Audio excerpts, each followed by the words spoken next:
Hello friends, good morning. Welcome back to my channel Mampi লাইফস্টাইলের মধ্যে সবাইকে স্বাগত। তোমরা সবাই কেমন আছো? আশা করি ভালো আছো। আমিও খুব ভালো আছি। তো আজকে চলে এসেছি সকাল সকাল আর একটা ব্লগ নিয়ে তোমাদের সাথে শেয়ার করব আজকে আমাদের বাড়িতে কে আসছে আর আমাদের বাড়িতে কী রান্না হচ্ছে। তো চলো দেখো। এই দেখো, এখানে পটল ভাজা হবে, তাই পটলে নুন হলুদ মাখানো রয়েছে। এখানে কড়াইয়ে তেল গরম হয়ে গেছে। আর এখানে চিংড়ি মাছ 2 ভাগে রাখা আছে। লতি দিয়ে রান্না হবে হাফ। এই যে লতি এখানে কেটে রেডি। তো লতি আমাদের বাড়িতে সবাই খুব ভালো খায়, তো দুদিন পরপরই আমাদের লতি হয় চিংড়ি মাছ দিয়ে। আর এখানে দেখো আলু কেটে রাখা আছে চিকেনের জন্য। তো চিকেনের জন্য আলুগুলো কেটে ধুয়ে রাখা আছে এখানটায়। আর এখানটায় দেখো ছিমের বিচি সেদ্ধ হয়েছে, প্রেশার কুকারে সেদ্ধ করে নেওয়া হয়েছে। ছিমের বিচির ডাল হবে। তো তোমরা কারা কারা ছিমের বিচির ডাল খাও? আর এখানে দেখো চিকেন রাখা আছে, চিকেনটাও ধুয়ে পরিষ্কার করে রাখা আছে, চিকেন রান্না হবে। আর এদিকে কড়াইয়ে পটল ভাজাগুলো তখন হচ্ছিল। তো পটল ভাজা হয়ে গেছে প্রায়, এই যে লাল লাল করে ভাজি নেওয়া হয়েছে পটলগুলো। আর কিছু বাকি রয়েছে, সেগুলো ভাজা হবে। আর এখানে রসুন ভেজানো আছে। ভিজিয়ে রাখলে রসুন তাড়াতাড়ি ছোলা হয়ে যায়, হাতেও লাগে না, বেশ ভালো। আর এখানে উনুনে বাইরে ভাতটা হচ্ছে, যেহেতু একটু তাড়াহুড়ো আছে। আর বাইরে বড় হাঁড়ি বসেছে, লোক আসবে, তাই বাইরে বসিয়ে দিয়েছি। এখানে চিংড়ি মাছ দেওয়া হয়ে গেছে লতি হবে বলে। তো হচ্ছে ব্যাপারটা হচ্ছে সেটা হচ্ছে আমাদের বাড়িতে মাসি আছে। এই যে মাসি বেড়াতে এসেছে, অনেক দিন হয়ে গেছে। তো মাসিকে নিতে মাসির মেয়ে জামাই আসছে। তো এই যে আমাদের ডাল হয়ে গেছে, লতি হয়ে গেছে, পটল ভাজা হয়ে গেছে। এই যে সকালে ঘুগনি হয়েছিল, ঘুগনিটা রয়েছে, আর এখন চিকেনটা হবে। তো মাসিকে নিতে আসছে জামাইবাবু দিদি ওরা।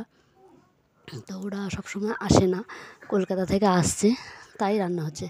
তো কাজ প্রায় শেষ। আমি আবার এখানে একটু পেয়ারা মাখিয়ে নিয়েছি খাওয়ার জন্য।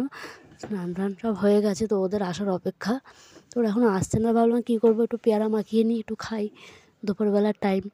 তো একটু পেয়ারা মাখিয়ে নিয়েছি, নুন চিনি কাসুন্দি দিয়ে শুকনো লঙ্কা পুড়িয়ে একটু লেবু দিয়ে দিয়েছি। বাও, এত টেস্টি হয়েছে যে কী বলবো। তো আমি আর খুশি, পেয়ারা মাখাটা খাচ্ছি। তো ওরা আসার অপেক্ষা করছি। তখন তো ওখানে ভাবছি খাই, আর ওদিকে চিকেনটা হচ্ছে, মা চিকেনটা রান্না করছে। তো খেতে খেতে দেখি ওরা এখনও আসেনি, ওদেরই অপেক্ষা করছি।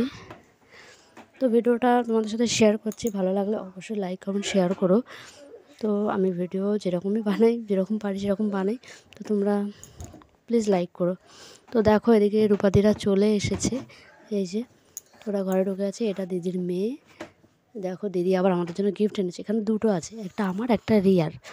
তো আমরা দুই জায়ের জন্য দুটো এনেছে। এই যে দিদি, ওই যে ওরা গাড়িটা এখানেই উঠানে রেখে দিয়েছে। আর এখানে চিকেনটা প্রায় হওয়ার মধ্যে, এখনই নামিয়ে দেবে। তো আমি এসেছি ঘরে, একটু আসলাম, দিদিরা আসলো, ওরা ওখানে রয়েছে। তো সবার সামনে ক্যামেরা করছিলাম না। তো এখন সবাই খেতে বসবে, তো চলো তোমাদের দেখাই। এই যে এখানে মাসিরা খেতে বসেছে, জামাইবাবুরা আগেই খেয়ে উঠে গেছে। তো এখানে দিদির মেয়েরা খেতে বসেছিল। তো খেয়ে দিয়ে ওরা রেস্ট নিয়ে এখন চলে যাবে, যেহেতু আবার কলকাতা ফিরবে, তাই ওরা গাড়িতে উঠে গেছে। সবাই আমরা আঁকাতে এসেছি এখানটায়, আমাদের রাস্তায়, ঘরের সামনে। তো আমার বর দাঁড়িয়ে আছে এখানে ভাই দাঁড়িয়ে আছে, যে দিদিরা চলে গেল। আর ওখানে মা, রিয়া, পিয়ুষ দাঁড়িয়ে আছে। আমি দোকানঘর থেকেই দেখছিলাম, যেহেতু ক্যামেরা করছিলাম। তো যাই হোক, আজকের ভিডিওটা কেমন লাগলো তোমরা অবশ্যই কমেন্ট করে জানিও। তোমরা যারা ইউটিউব থেকে দেখছো, চ্যানেলটা প্লিজ সাবস্ক্রাইব করে দিও। টাটা।